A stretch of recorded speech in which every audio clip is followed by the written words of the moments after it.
Good day. It is September 5th, 2025. This is OSU Turf Team Times. We've had a very, very nice week, basking in the glory of a big win over Texas. And we've also seen a reduction in temperatures. However, not maybe as much rainfall as some people might be liking, as drier conditions have started to predominate. Did have some rain in northern Ohio this week. On the disease front, things have been relatively light and problems have been minimized or mitigated. I have noticed a little bit of rust starting to show up on my shoes. And for those of you who have older perennial ryegrass lawns, that will be something where you see that orange material there. Probably doesn't need a fungicide treatment. Online today, Dr. Xiaowei Wu, Dr. Tyler Carr, the inimitable Pamela Sherratt, who must be very excited because her Everton team in the Premier League has been doing very well. And also a guest speaker today, Mr. Henry Rice, who is completing his master's thesis. And so first up this morning, Pamela Sherratt. Good morning, everybody. Yes, very happy with my team at the moment. We've got Jack Grealish on loan. So for those of you that used to watch Ted Lasso, that is the Roy Kent character is now playing for my beloved team.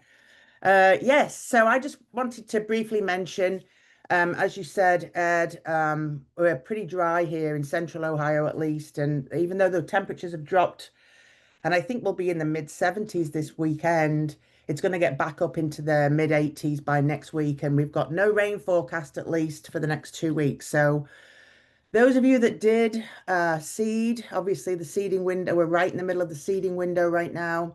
Moisture management is key. This is a demo that I put out on field day just to look at different types of mulches as a way to preserve moisture. There's all kinds of options out there now. You can get biodegradable blankets. You can get growth blankets that are reusable, tackified straw. There are different organic types of mulches like topsoil, compost, biochar. We've got on this study, we also had a couple of the manufactured mulches like pen mulch that are basically usually paper products with fertilizer, some kind of polymer in them to retain moisture. And I guess my point is, as you can see, the front middle, the very front middle, this particular plot here was just broadcast seed, no mulch, and obviously did not do as well as the other treatments. So keeping the seed moist is paramount. A seed scientist, Dr. Andy Evans, once told me, as if you keep wetting that seed and it keeps swelling and drying and swelling and drying, once you get to a point where cell division starts within the seed, if it dries out, then it's dead. So it's particularly key that in the first week, until you see germination, until you see something growing, that you syringe it, you keep that seed moist. It doesn't have to be saturated, water, standing water, but keep that seed moist. And for perennial ryegrass mixes and blends, that's usually about a week. But if you've got something like a Kentucky bluegrass that takes longer, it's a longer germination period, you might have to commit to this for 2 weeks, dragging the hoses around or putting a rain train out or something like that. So but just, these mulches are out there. They are helpful and to retain moisture. I know we had talked last year about this time last year. I know Dr. Carr had mentioned maybe even leaving some of the old debris on the turf that has died as a way of and slit seeding into that as a way to conserve that moisture also. So that's an option. So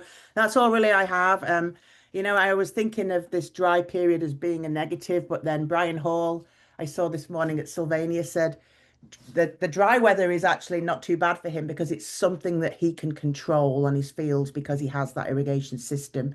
It's a little more difficult sometimes as for a sports field manager to deal with excessive moisture. So that's all I have, Ed, for right now. Good luck to everybody who's seeding and reach out if you have any questions. Thank you, Pam. I think a couple of points should be made. I think Brian Hall is almost very correct in the sense that most turfgrass managers probably do, if they have a good irrigation system and an ample supply of water, can do a lot more than if it's hot and humid. I did have a conversation with somebody who would visit a lot of golf courses this morning, and he said he had seen enough dead grass for a decade. It has been a rough summer in many situations, and when it gets this hot and humid, folks, it is going to cause a lot of problems. Dr. Carr. Yeah, thank you. And not to mention that if it's overly saturated and wet and you start getting a lot of play like we're having on American football fields, it really, really decreases the coverage of your turf. So increasing soil moisture decreases traffic tolerance. Um, so that's why spring is so challenging sometimes. Um, I want to spend a little bit of time talking about what a lot of us have been working hard on over the last couple of months, and that's the OTF conference and show. Um, Taking us to the OTF website, I will get us to the conference and show main page, and I want to spend some time um, talking about what is different this year and what you should be expecting over the next couple weeks in preparation for this year's conference. So this year's conference, same location as previous years, December 9th through the 11th. Um, and registration is going to be opening early October. So um, keep your eyes peeled for emails. If you aren't already a member of OTF, it's a really good way to make sure you get those emails. Um, the biggest change that we have this year is is when the trade show lies.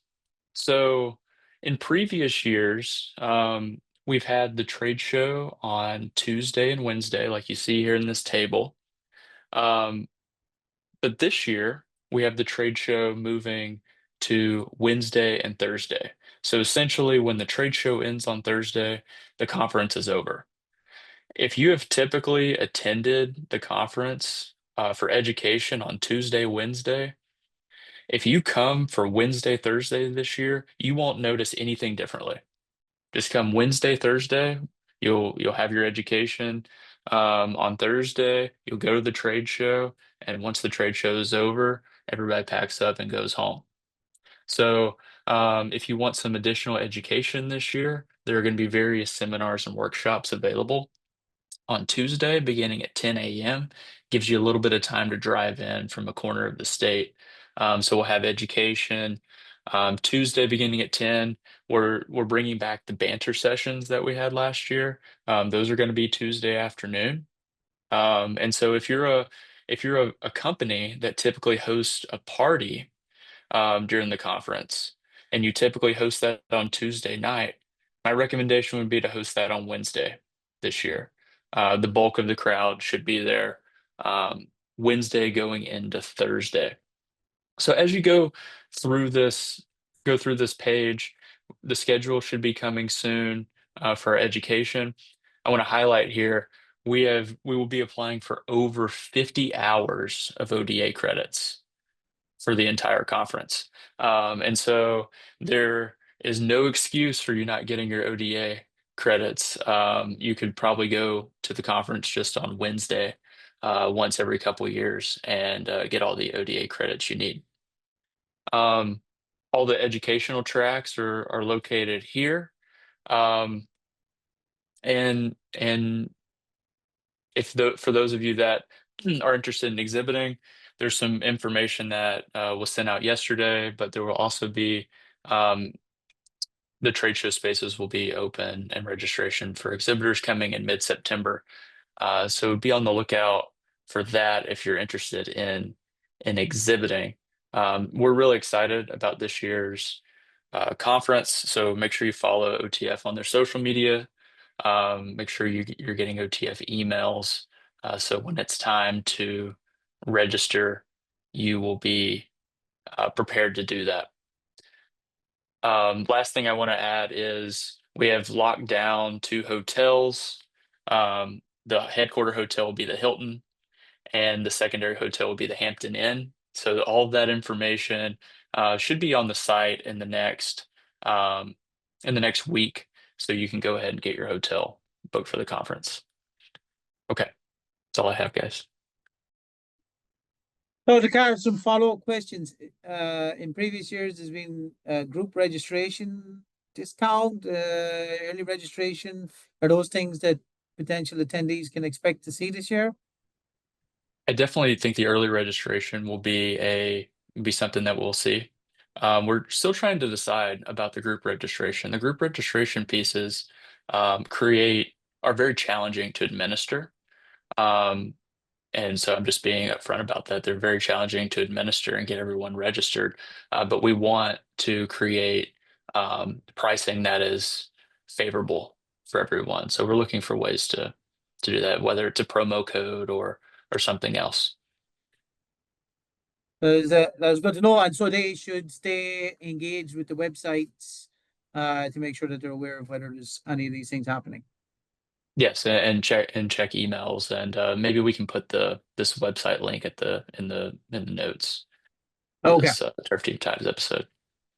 All right. One thing to follow up on, folks. Pam mentioned seed and Kentucky bluegrass, and Dr. Gardner talked about it last week as well.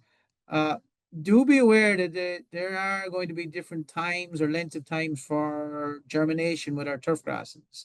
Generally, where we would work in timing is tall fescue and perennial ryegrass are in the shorter time frame. So 7 to 10 days, you should see the majority of that material germinated.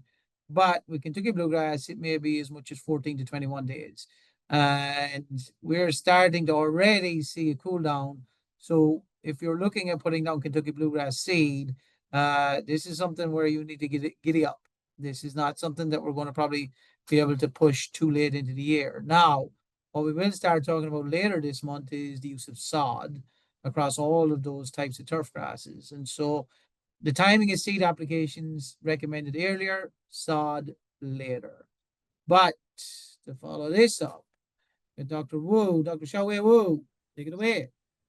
Good morning, everyone. I do not have a lot to share today. So we did our curative white grape trial this Tuesday under good weather conditions. The soil was a bit dry, and so we have to irrigate the soil before doing the application and also post the application to help the movement of the chemicals into the soil.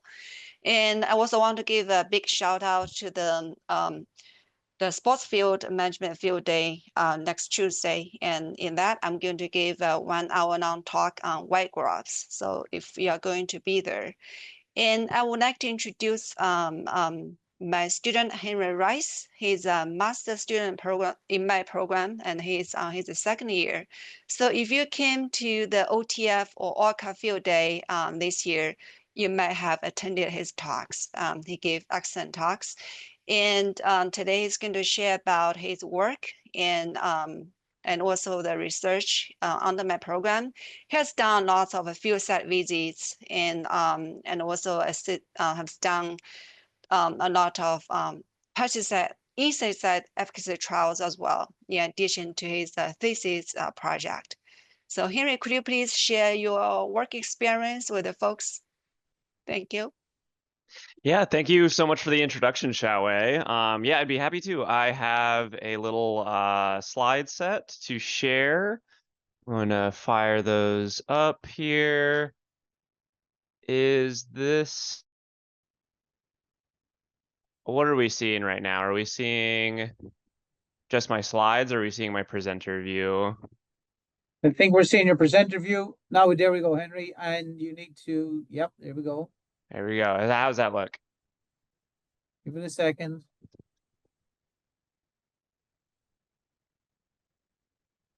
Perfect. Perfect. Okay. Sounds good. All right. Thank you, Ed. So I am a second year master's student working in turfgrass entomology under Dr. Xiaowei. This is my second year of field season. And so I've been having a lot of really exciting and interesting field site visits. Had a lot of golf courses reach out to us and invite us out to look at annual bluegrass weevil damage, as well as plenty of disease this year, high disease pressure, and sometimes you get them both at the same time. So this is both pretty severe disease as well as annual bluegrass weevils coming in and just absolutely wiping out this short mown turf here. So lots of different golf courses have reached out to us and asked us to look at their issues, and been a rewarding year for connecting to new courses, as well as visiting and monitoring the pest problems on courses from years past. Here is one of my undergraduates. We are up north monitoring populations of annual bluegrass weevil in the fields. Here, this is soap flushing. It's just using soapy water to force weevils up and out of the grass so that we can collect them. Here's some weevils in a cup here that we've been collecting over that day. And a lot of those weevils will come back to the lab for some of my thesis work, which I work, among other things, in the phenology and the reproductive biology of the annual bluegrass weevil. So this is my workstation. Bring weevils back, put them on wax plates. Here we can see a scandalous image of two of those weevils mating that we found. And here's a warning for some weevil gore. This is the inner body of an annual bluegrass weevil with plenty of eggs that she otherwise would have laid in turf grass and done a bunch of damage to the course. But we also look at, in addition to how many eggs these weevils have inside of them, we also look at whether or not they're mated. This is one of the internal organs of a weevil that stores sperm. So you can tell whether or not the weevils are ready to produce viable eggs just by popping them open and looking at their organs. So that is a bunch of the work I do. On top of that, this year we've been working on our cultivar project. So to that end, we planted a whole lot of grass of different cultivars, gathered those grass cultivars up into sets and put them into the greenhouse pots. From there, we collected a whole lot of annual bluegrass weevils from the field. This is our setup for collecting them from their overwintering sites, where we're flushing them out of their overwintering material with hot water. On top, we also did vacuum sampling. So that's a leaf blower that's modified to suck up and collect annual bluegrass weevils from the field. This is one of my undergraduates, and there's Xiaowei doing the same thing. We are sucking weevils up. You can't quite tell in this picture, but that is grass that is absolutely crawling with annual bluegrass weevils that we bring back to the lab, and then we cage on top of those grass cups to allow them to lay eggs inside of the grass. And then we can take those samples back, and we'll destructively process them to see how many eggs were laid in, how many larvae come out of the grass, and hopefully get a better picture of what types of bent grass will be better for courses that have annual bluegrass weevil problems. And of course, not just annual bluegrass weevil, I do other turf pests as well. Past few months, we've been working with Japanese beetles. Here we can see one of my undergraduates as well as Xiaowei. We are basically stamping these little cages into the ground and covering them with mesh. And there are a bunch of Japanese beetles in each of these. So we plant these in the ground and allow the Japanese beetles to lay eggs. And then depending if the trial, we have multiple trials of these, it'll either be pre-treated grass that the beetles are then caged on top of, or we'll have the beetles caged first, and then we will treat afterward as a curative trial. There you can see me doing the sprays, this was me on Tuesday. So we are treating the grass where the Japanese beetles have been caged. And then in a couple months, we're going to dig up all of those cage circles and see how many Japanese beetle larvae are still inside of them. So yeah, that is the end of my slideshow. I've been working on a lot of exciting projects this season. So Thank you for allowing me to share. Thank you again for having me on the podcast. It's really exciting to be a part of it, but that's what I got. Henry, not just us allowing you, we are grateful for all the work you're doing. That I think is an understatement. Your efforts are not going unnoticed. And for those of you who may not have been aware about turfgrass research, Henry is doing one very small part in regards to turfgrass research in the plain and simple sense that he is working on insect problems. There are a whole range or host of other issues that we deal with in turf. And so it does take a large effort to look into this type of area. Henry, from your standpoint, do you think there's any immediate conclusions or responses or updates that you think people could take home from your presentation? Well, so in a couple of months, I'll be sharing my findings regarding the cultivar study. And so hopefully I'll be able to give you a few more insights, not right now, but coming soon, regarding which cultivars of bentgrass are going to be most valuable in combating annual bluegrass weevil infestations, as well. The curative and preventative grub trial results are coming up soon. So I can't share spoilers. I can't share too much research results quite yet, but all of that's in the pipeline coming up soon. Good for you, Henry.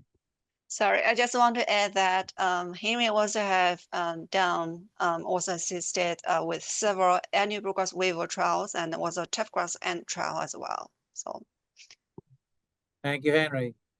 Okay, folks, a couple of things. So the Ohio Sportsfield Manager Association meeting is on Tuesday in Worcester. I think registration is still available. Finally on August or September 29th, the ATI scholarship outing is happening in Pine Hills up in Medina. And there's still opportunities to get involved there. I know the wee one is also the same day, and so somewhat of apologies for putting them on the same day, but it is what it is at this stage. We will talk to you all next week. Dr. Carr, we got screen to share. All right. So for those of you who are looking to contact us, email us, listen to it in socials, use the website, all the details are there. And we'll also put up the OTF website on the back end of this presentation. Thank you, everyone.